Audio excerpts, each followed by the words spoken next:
The unexamined life is not worth living. Similarly, a life lived in slavery, what is the purpose of such life? What is the purpose of living 1,000 years if you can't live those in freedom? If you just live as a machine, as a cyborg, or technically as a slave? Because when you are a slave, you are a machine or a part of a machine of something much bigger. If one's life is to be nothing else but a battery, to simply hopelessly recharge something which is equally physical and will dwindle, why not let it die? All physical structures are bound to perish sooner or later. Society is a physical structure. It is created out of the bonds of humans. Whether humans are united or not, the bond within them is still physical. If a society anywhere in the world suffers, irrespective of how ignorant you are, that suffering will come to you sooner or later. It's not necessarily that you will suffer because of it. You're not going through those people's struggles, but sooner or later you will feel that. If the karma in between certain people is stronger, like for example mother-child, if any one of them perishes, the other one may feel it instantly. Research has shown that if a bit of your blood is taken, even at 300 kilometers away, well, if anything happens to you when you go through emotional phases, those blood cells, if they are preserved correctly as if they'd be in your own body, well, they will go through the same changes that you are going. Similarly, the thing can be done reversely.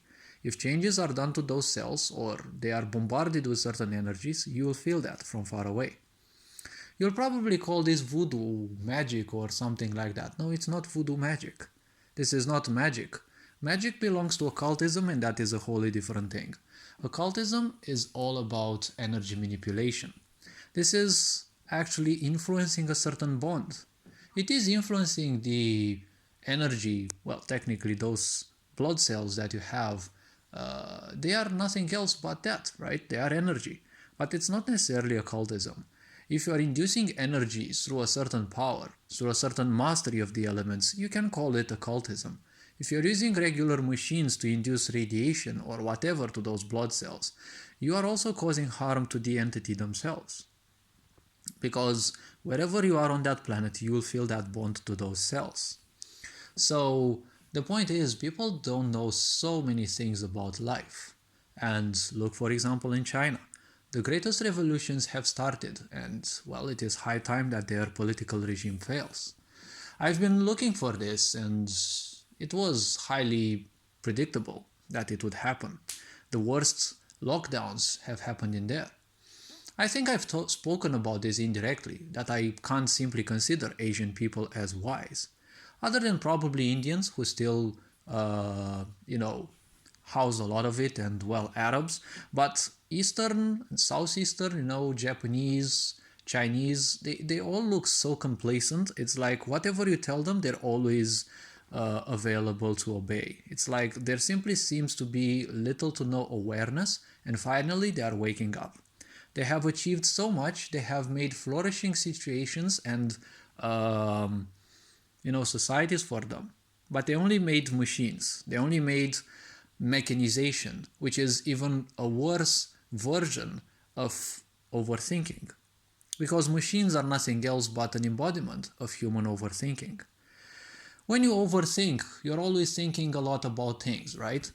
A machine is the embodiment of unconsciousness. It has no awareness of itself, just a code that constantly repeats itself. And there are humans who say that they want to be machines.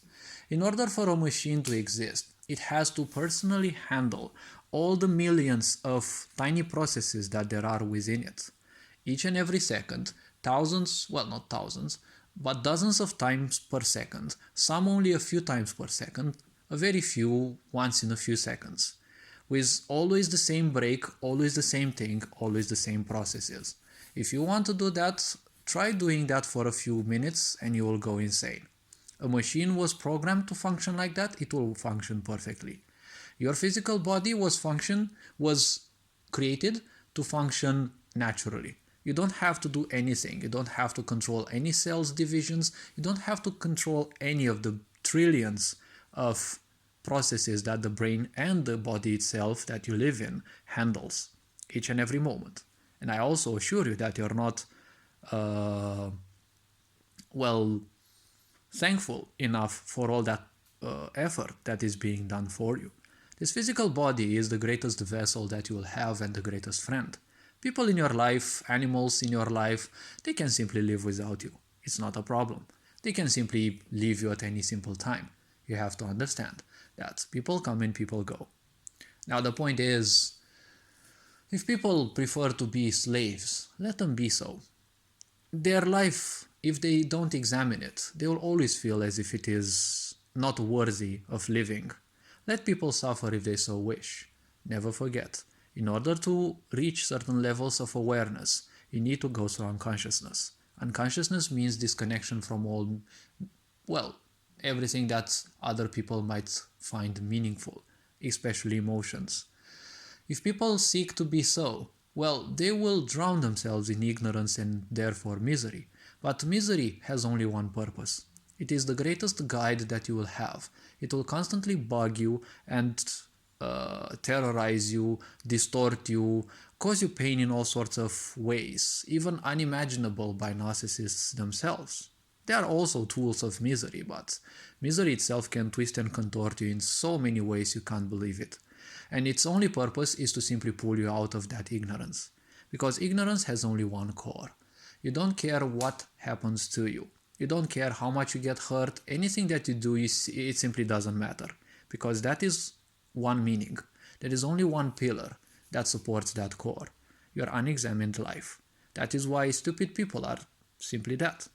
They don't know anything. And, whatever little they know, they think that's all that can be. That creates and supports their ignorance more or less. There are other situations and things, but it's not important to discuss on that. So, if you think that you live in freedom, in a sick society there is never gonna be any freedom. And without freedom, you're not allowed to simply introspect. But guess what? Through lockdowns, people have been given all the freedom because finally they were stripped away from work and they had so much time for themselves. Many people chose other types of distractions, but many people also chose to become introspective and ask questions. There is a part of you which will demand that. You ignore it as much as you can. The more you ignore something, the stronger you will make it. That is how fears also function and everything physical functions. The more you run away from it, the stronger you'll make it.